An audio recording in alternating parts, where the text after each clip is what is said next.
Добар ден. Значи, оваа пресконференција е посветена на скандалот кој што се случи пред некој ден во еден од скопските ресторани. Почитувани, односно однесувањето на директорот на Државниот просветен инспекторат Ѓорѓе Арсов при полицискиот увид во еден од скопските ресторани е последен во низата скандали кои го потресуваат Министерството за образование и наука. Наместо коректив и супервизор на образовниот систем, Ѓорѓе Арсов покажа лош пример за учениците на кои треба да им обезбеди квалитетно образование.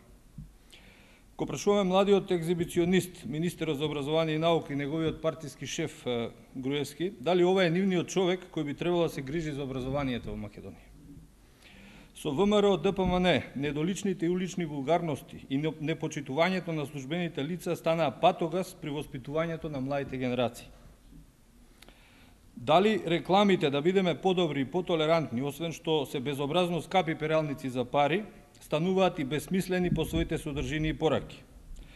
Поднесувањето на прекршочна пријава на поранешниот градоначалник на општина Карпошен и сегашен на Кисела вода и сегашен директор на просветниот инспекторат нема да ги намали штетите кои ВМРО ДПМН ги предизвика со поставување и наградување на партиски војници во Министерството за образование и наука. За жал, ова не е изолиран случај во овој ресор.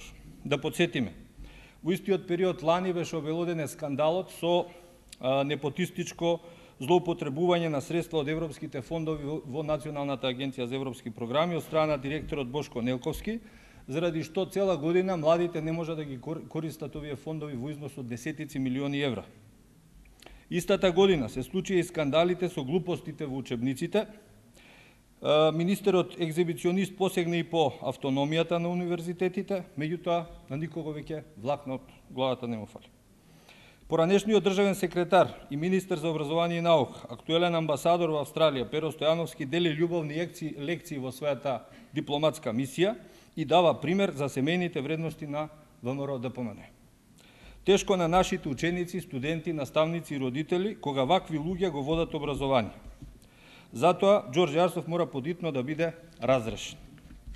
Достоинството на образованието во Македонија е сериозно нарушено, но и покрај тоа за оваа власт поимот одговорност е мисловна именка. Бидејќи на ВМРО ДПМН очигледно не му се познати инструментите кои се нарекуваат разрешување и отповикување, работите мора да се променат, што е уште една потврда дека се потребни избори.